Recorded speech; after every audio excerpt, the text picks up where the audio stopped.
Glad that you're here. We're going to be in Psalm 23 if you have your Bibles, where we're going to be looking at verse 4 today. And I just want to acknowledge our friend Charles Kirby and his wife is here this morning, one of our church planners. Want to say hi, Charles. All right. And his teammate Sam Burns. I met Sam this morning for the first time. Right, they're going to be launching a church in Holland this fall. And so if you want to learn more about that, please connect with them after. And if you have any connection out there, I'm sure they would love to connect to any people that you might know that'd be interested in the gospel-centered work in North Holland. Today, we're going to talk about verse 4 of Psalm 23, which might be the most painful of all the verses in Psalm 23. But I want to start with acknowledging some beautiful things that God has created in some amazing valleys around the world. The first valley I want to show you is a place in Switzerland. Check this place out. All right. This place right here, I want to live there. I don't know about you, but I asked my wife, like, what if we moved to Switzerland and we just buy a house and you just walk out your backyard and, like, this is your view? Like, that would be an incredible place to go live, or at least a place to visit with the mountains. And I think it's a 300-foot tall waterfall there as well. What a view that would be. Now, in Canada also has many great views. There's I think they call it the Valley of 10 Peaks in Canada, where there's a lake and all these snow-covered mountains gathering around it. Another amazing place to actually visit. I'm sure some of you have been to the Yosemite Valley. Some consider it the most beautiful valley in the entire world, as it's surrounded by really tall, high granite mountains, as well as a variety of waterfalls. So just off these three pictures, can we declare what Psalm 19 tells us, that creation declares the glory of God? Ridiculous, right? This isn't Granville. You know what I mean? I don't know if God forgot about this community here or kind of what's happening, but this is not Granville. This feels like a million miles away to me. Yeah, God's also created other valleys. One's called Death Valley. All right, this is the lowest place in our country. It's also the hottest place. At one time, it recorded a temperature of 134 degrees. So just to be clear, you don't want to visit here in the summer, right? It'll be horrible. It's dry, it's barren, and it's incredibly hot. Now, when I think about these different valleys, here's the question. What valley are you facing this morning? What's the name of your valley? Maybe it's walking out, spiritually speaking, and it's just a beautiful view for you this morning. Maybe you're walking out and you're looking for water. Like you're just trying to figure out how to survive. You see, when I think about valley life experiences, they're so different than mountaintop experiences, aren't they?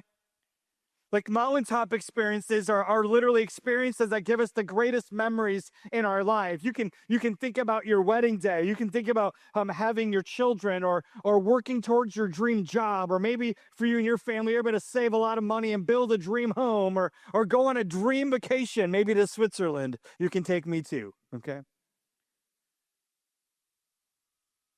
Mountaintop experiences are awesome. They give us our greatest memories. But if we had constant mountaintop experiences, that would not be normal life, because not every part of life can literally be a mountaintop experience, right? But what about valleys? You see, valleys are a little bit more painful.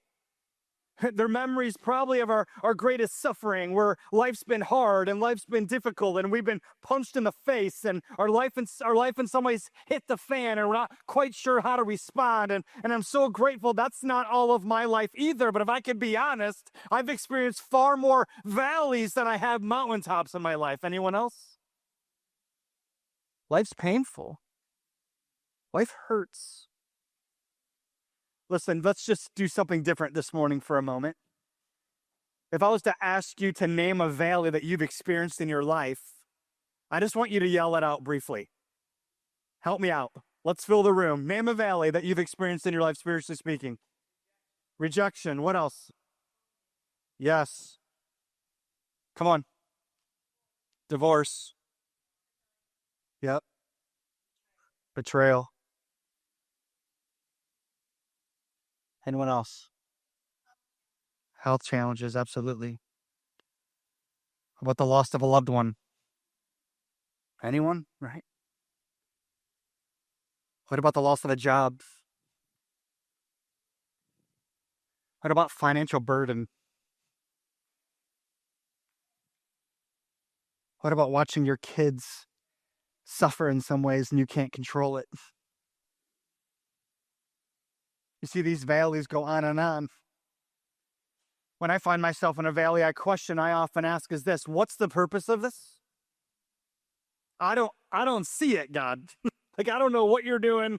I don't see what you're doing, and it just doesn't make sense to me. And I just want you to know Psalm 23 will give us a glimpse of clarity this morning. Not total clarity, probably, but will give us a glimpse this morning of what God is doing in the valley. And so before we jump in to read Psalm 23, let's go to the Lord in prayer. Okay, Jesus, I want to thank you for your word, even in texts like today, where we're going to be challenged and burdened by what you're willing to do in our life. But my prayer this morning for us, Lord, as we talk about valleys and we talk about suffering and hardship and difficulty, that you will join us in a unique way. That we'll experience the presence of the Holy Spirit in a very clear and evident way, and that you will just draw us to yourself, and that you will impress upon us how deeply loved we are by you. In your name, amen. Let's take a look at this text this morning.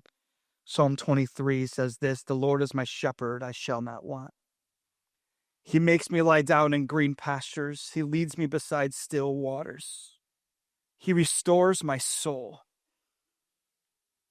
He leads me in paths of righteousness for his name's sake. Even though I walk through the valley of the shadow of death, I will fear no evil, for you are with me. Your rod and your staff, they comfort me. What a text.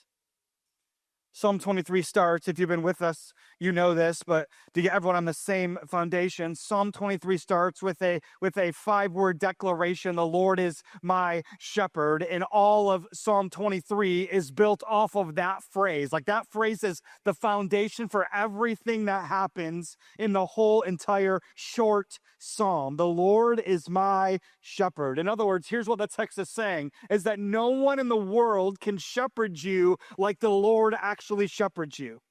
We saw in week 1 the title Lord, capital Lord. We talked about God in creation being above and being over everything. But in chapter 2 of Genesis, we also saw the title Lord that we see right here in Psalm 23 appear for the first time in the Bible. And we know that God is a present God. He is personal. He's a face-to-face God who actually meets us right where we are. And if that is true, our God is over and above, and our God is personal and among, and our God is self-existent and self-sufficient. That literally means this: that no one's ever going to dethrone the Lord as the good shepherd. And I take great comfort in that.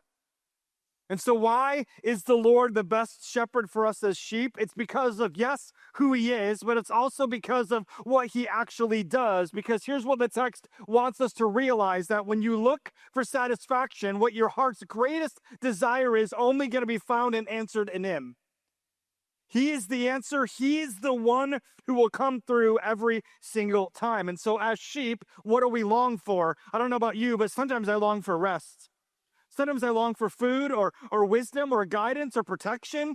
You see, the good shepherd, the Lord, is the one who will give us all of those things. He says, I'm going to give you, I promise to lead you to green pastures and to still waters. This is how good our God actually is. But here's what's also true. I don't know if you can relate with this, but I'm prone to wander. Anyone else? Like, I'm prone to hear God say, I'm going to give you all of this stuff. And I'm like, that's cool. I'm going over here for a little bit, right? Like, that's the story of my own life. Yet he's gracious. He constantly invites you and I to follow him, to enjoy him, to be present with him. And why is God so gracious? Why is God so good? Why does God carry out justice? What does it mean that he's holy? Here's what it means. The end of verse 3. He is going to do everything for the sake of his own name. All of life is literally about him. God will always do the best thing for his character and for his reputation. And this plays out perfectly in verse 4. And so as we look at verse 4 this morning, we're going to see one of two responses to the valleys of life. And here's the first that we're going to see, is that you will be fearless because you never walk alone. That's option one. To be fearless because you realize that you will never walk alone. Look at verse 4 again with me. Even though I walk through the valley of the shadow of death, I will fear no evil, for you are with me. Your rod and your staff, they comfort me. Notice the first two words. It says, even though. Even though of verse 4, which then means this. It doesn't say if. Literally, the idea of Psalm 23 verse 4 is about when. When is life going to hurt? You see, please know that yes, God's going to lead you into the path of righteousness for his name's sake. But then we get to verse 4 and we can also make this observation that God will absolutely lead you right into the valley of shadow of death. You comforted by that? I don't know about you, but I love to celebrate God's great reputation when I'm hanging out by the green pastures. I love to worship the Lord when I'm by the still waters, when life is great. But do you still declare the glory and the goodness of God's reputation when life punches you in the face? That's what verse 4 is actually revealing for us. You see, here's the thing. You could be in the valley this morning, but it doesn't mean that you've left the path of righteousness, because what is probably happening is that the good shepherd, yes, the good shepherd, has actually led you right into that valley because he has a plan for your life. You see, shepherds are responsible for leading their sheep to the best pastures. And sometimes the best place, the best pasture requires the most painful path.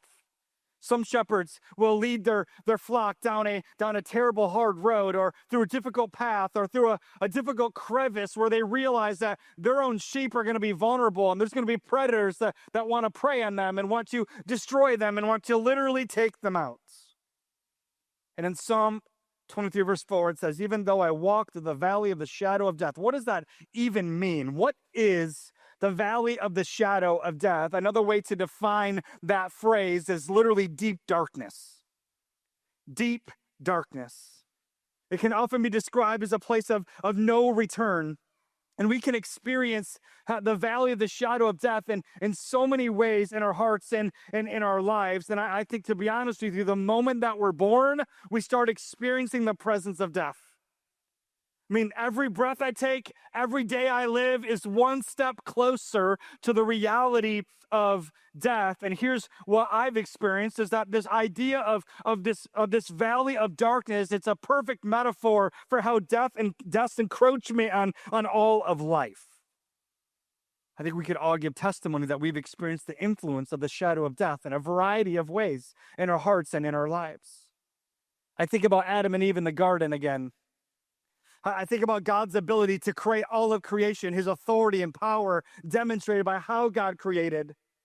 But then I also think about how present God was with them, walking with them in the garden, being a face-to-face relational God. And what did God tell them in Genesis 2:17? He said this, you shall not eat. By the way, it's the only rule, the only command of what not to do. You shall not eat of the tree of the wisdom, or the tree of knowledge of good and evil, for if you eat of it, you will surely what?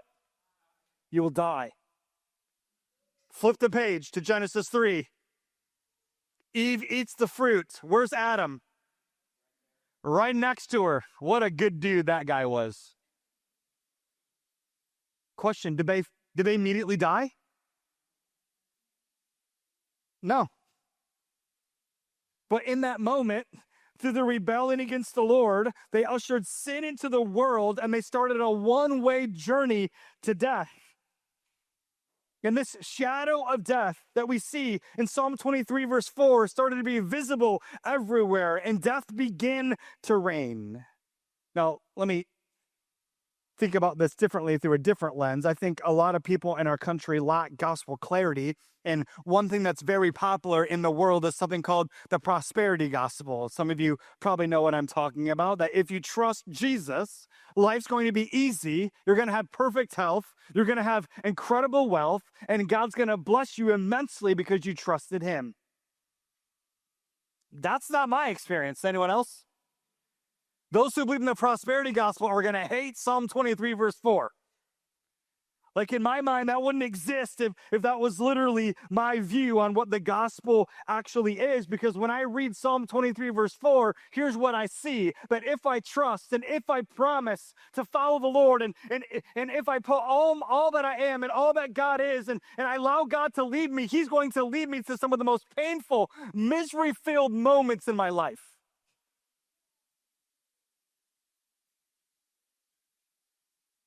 And in those moments of the valley, here's what I ask. Where are the green pastures you promised? Like, where's that still water? Oh, that restoration you talked about? I'm ready for some of that. I'm ready. Oh, the path of righteousness? Can you tell me more about how much you love me and want me to be on that path? That's what I need right now. We seem to be a long ways away from that path. Isn't it interesting how the valleys in our life actually reveal our greatest desires? And what often happens when my desires rise to the top, what's true for me is often I care less about relationship with the good shepherd and I want blessing from him only. One of my favorite soccer clubs when I was in high school and college was a soccer club called Liverpool. They're in England, one of the most well-known soccer clubs in the world. And my all-time favorite player played for Liverpool, and his name was Steven Gerrard. How many of you know who Steven Gerrard is? Cool. By the way, that went exactly how I thought it would go. Okay. But in the 1940s, I think it was like 1943 or 1945, a song came out called You'll Never Walk Alone. And then in 1963, the Liverpool fans started to gravitate to that song, and they made it kind of their mantra, their motto, the song that they sang to their team, that you will never walk alone, that we are with you as fans. But then in 1989, that song took on a whole new meaning as they were playing an away game at Hillsborough. And what happened was the Liverpool fans were piling into the stadium, and before they could get to like the bleachers to sit, they were piled in this room that had a huge fence in front, and more fans kept piling in. And what happened is it created like a human sandwich, and the people in the front were pressed against the fence and they died. All this force from behind, they died. 97 fans died. And then to acknowledge the 97 fans that passed, there was a meeting or a memorial service at this Roman Catholic church in England. And there was 5,000 fans inside this church, and there was 8,000 fans outside the church. 13,000 people total at this memorial service. And this choir boy, a single choir boy, sang a song. And the song he sang was, "You'll Never Walk Alone." And here are the lyrics: that when you walk through a storm, keep your chin up high. Don't be afraid of the dark. At the end of the storm is a golden sky and the sweet silver song of a lark. Walk on through the wind, walk on through the rain. Though your dreams be tossed and blown, walk on with hope in your heart. You'll never walk alone. You'll never walk alone. That's their song. Listen, when you find yourself in the valley, which many of you are right now, the first thing that we need to do is get our gaze on God's presence. Where is he? He's findable. And we get our gaze on him, and that's exactly what David is saying in verse 4. Even though I walk the valley of the shadow of death, I will fear no evil. Why? For you are with me. We see the gospel in 4 words, this promise that we see from Genesis to Revelation. Ultimately, we will be fulfilled in Jesus Christ personally, that you will be with me. It's a phrase that he gave his disciples on the Great Commission out of the book of Matthew. I will be with you to the ends of the age. In other words, no matter where you go, I will actually be present. But here's my problem with Psalm 23 verse 4. I have terrible fear. Anybody else? It wells up within me, and here's what I feel in my life is I feel, God, I know that you're good. I know that you're powerful. I know that you created. I know that you're present. I understand what your word says about you, but sometimes what I experience in life doesn't align with this. So what do I do? Because I'm afraid. I'm scared. And I literally wonder, to be honest with you, I'm so afraid, and the reason fear wells up within me is because I literally believe this, that what I'm afraid of is the obstacle in front of me, and I'm just not sure you're good enough and great enough to conquer it. Ever been there? There's so many obstacles that cause fear. There's challenges we face and threats we see. We have danger. We have anxiety. We have our own depression. We have failure because of our choices. We have rejection. We have doubt, crisis, grief, loss, betrayal, abuse, broken relationships, loss of job, financial burden, and on the list goes. But are we not often more afraid of the obstacle than we are of the God who's with us? And if I'm more afraid of the obstacle than the God that's with me, then the question is, what value does God even offer me? Like, how does God even help me? If you can't defeat this, I have no reason for you.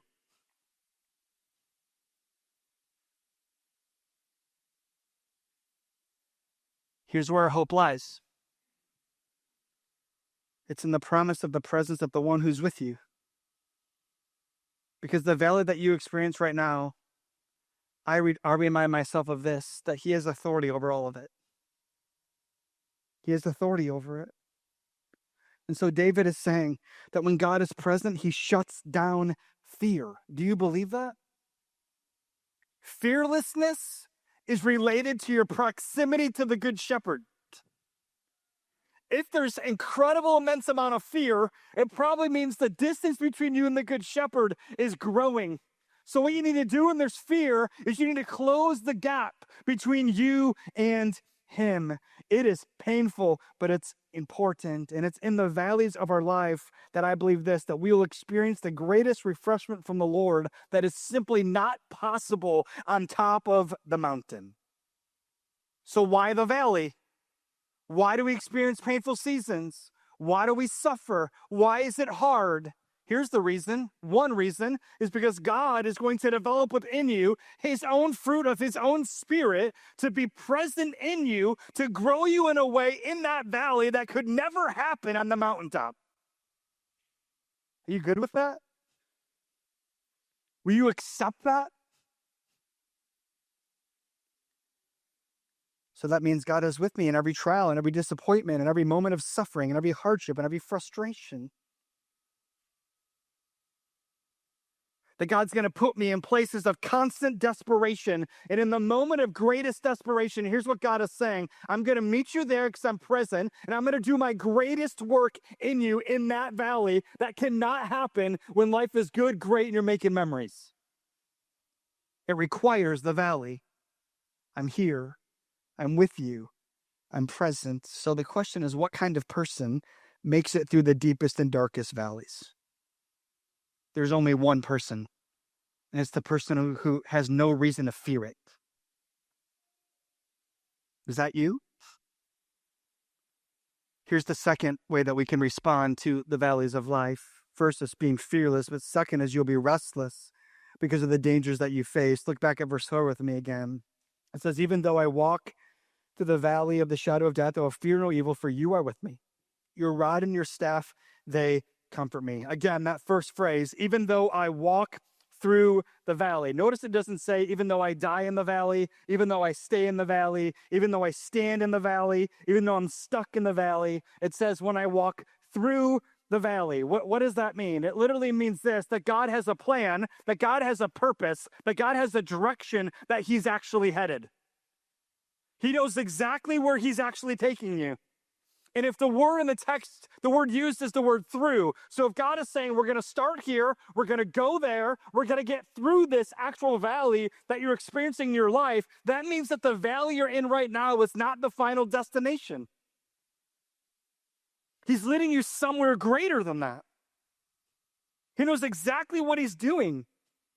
And I'll be with you every step of the way. You see, every mountain has its valleys, but oftentimes the best way to the top of the mountain is going to be through the actual valley. And I don't know about you, but I want the green pastures. I want the still waters. I want the restoration. I want the righteousness that we talked about last week. But here's the thing. What if those things are found on the other side of the valley?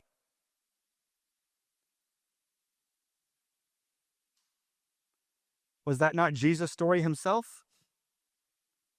Friends, when I read the Bible, I just want to be honest, nowhere in the Bible does God promise you an easy life. In fact, what God tells us this, if you love me, you're going to suffer. If you're in with me, you're going to be persecuted. Life's going to come at you from every single direction, and it's going to hurt, and it's going to be painful, but I'm going to be with you, and I'm going to meet you in it. I don't know about you, but when I find myself stuck in a valley, and I started getting frustrated by it, and I've experienced my own valleys just like you have. I remember my wife battling cancer for 7 years, came back 4 different times. And I remember the doctor saying, cancer's now going to take her life. We're at the end of the blueprint. There's no more pages in the book on what to do.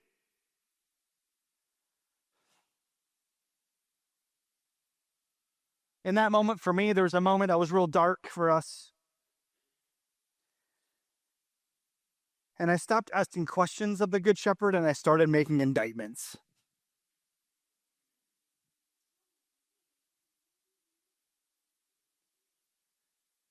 So you pray for healing, right? You pray for God to come through in whatever valley that you're facing in your life. But what if the valley and where God is taking you isn't going how you actually want it to go? Here's what I'll do. I'll make charges against him. I'll make accusations against him. I thought you were good. We've been good, and this is how you repay us? We've honored you, and this is what you're doing to us? Where's the green pastures? Where's those still waters that you promised me if I chose to follow you? I'm waiting for those. I'm ready for that rest. Are you good or are you not good? You see, here's the lie that I was believing, and maybe you've experienced this as well, that I believe the lie that rest is found in a place more than a person. But Psalm 23 is helping you realize that rest is all spiritual rest is found in a person. I enjoy going on vacation like everyone else in the world. What's the point of vacation? Vacation ultimately is to get rest, but ultimately what we need to do is we need a break from everyday life. The normal rhythm of life, we got to break it up, and we got to find a way just to get a break from that and get some rest. And we pursue that and we enjoy that, and it's actually important. But when I think spiritual rest, I think spiritual rest is standing right in front of you in the valley that you're in. He's right there. And I think we believe this, that comfort is found when I get out of the valley, but the comfort you really want is found in the presence of the one who is with you in the valley. So no matter where you are in your life, no matter if it's a mountaintop experience or a valley experience, rest and comfort is available because he is actually with you. Why? Because everything is under his sovereign control. That means this. Whatever happens in your life is not just about you.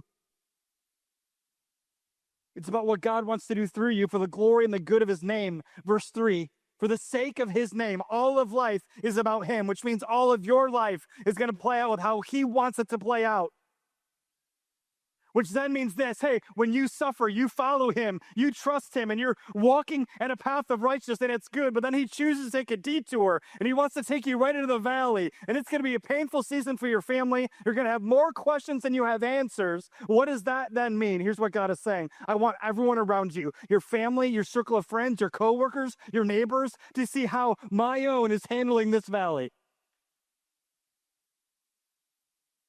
Are they handling it in a way that's going to reveal incredible glory for my name and trust in my name? You see, I don't always understand why bad things happen, but I do understand God's character. This is all I got.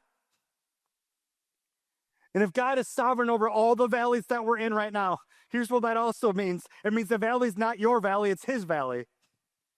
It's his responsibility to actually lead you through and get you to the other side. And God might have you there for a reason. I just want to say, as the pastor of Redemption Church, I don't know why, and I'm sorry.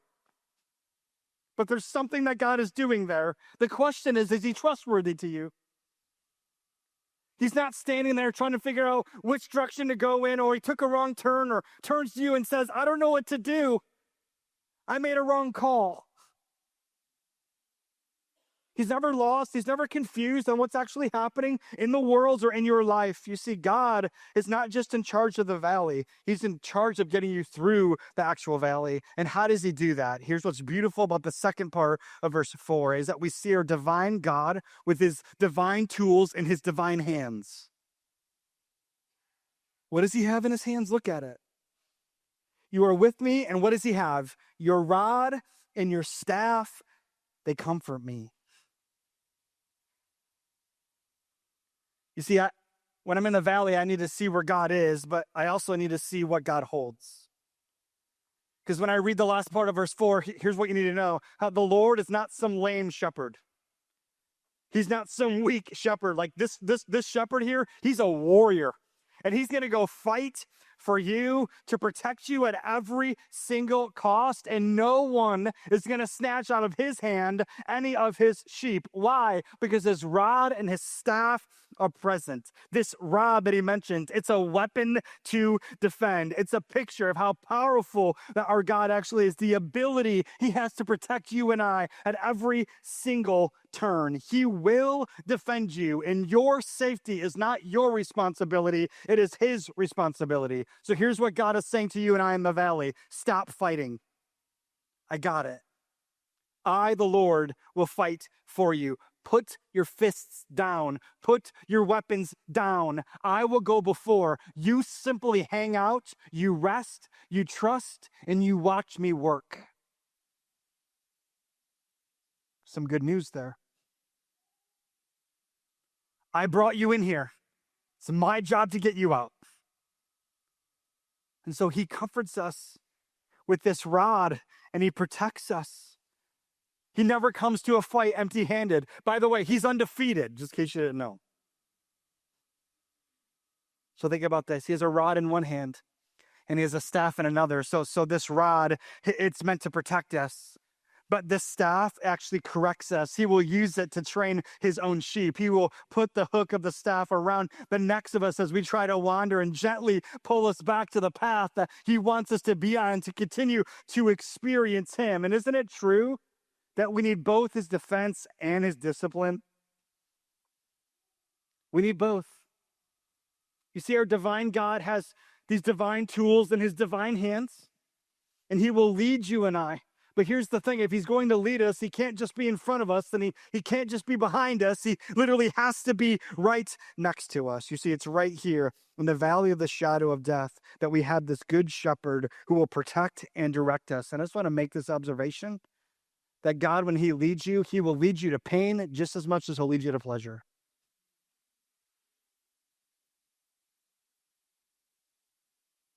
Yet if you're like me, and I think about what the rod does, and I think about what the staff does, and God wants all of these things to be used to actually comfort me, I just want to be honest. I'm really interested in God to defend me, but I'm not really interested in God's direction. Anyone else?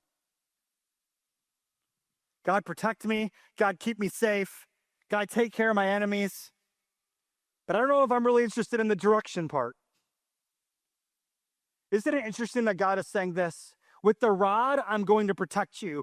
With the staff, I'm going to discipline you. In other words, I'm going to keep others away from you and protect you, but I'm going to keep you away from you to protect you.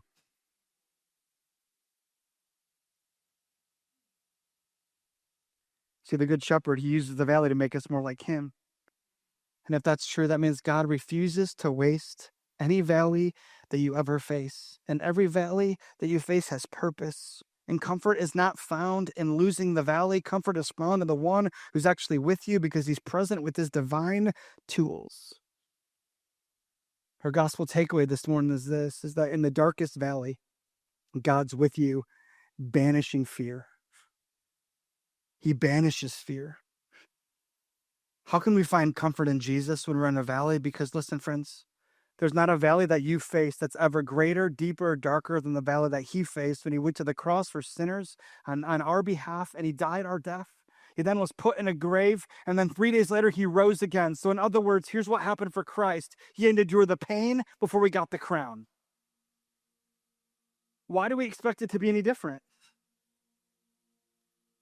And when I think about Jesus' shadow of a death moment, hanging on the cross for sin that he didn't commit, can't we also say that 3 days later, the pain of the valley that he went through literally changed the world?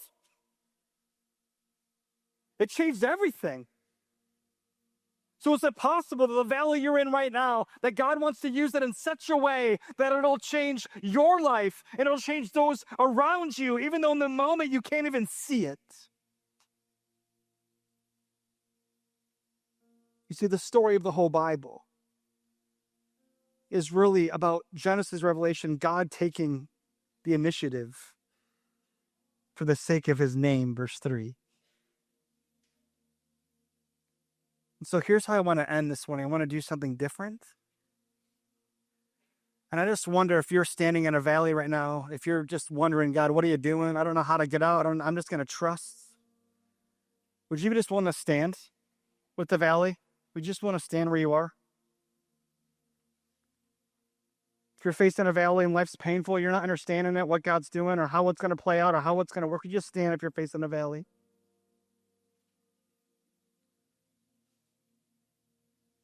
Anyone else?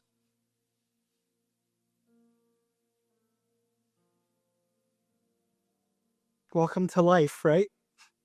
It's painful. It hurts. Here's what I want to do. Redemption people, I want you to look around the room in front of you and behind you. And you might not know these people that are standing. And I just want you to gather around them and I want you to pray. So just ask for their name if you don't know. And you don't have to share your valley at all. You have to share nothing about it. If you want to share. You don't have to. But I want us to gather around and rally around everyone who's standing right now. And I just want us to take a few moments, put our hands on them and go before the Lord on their behalf. So let's do that, please. All around the room, people are standing. All the way in the back, all the way in the front. Let's gather around people and let's go before the Lord on their behalf.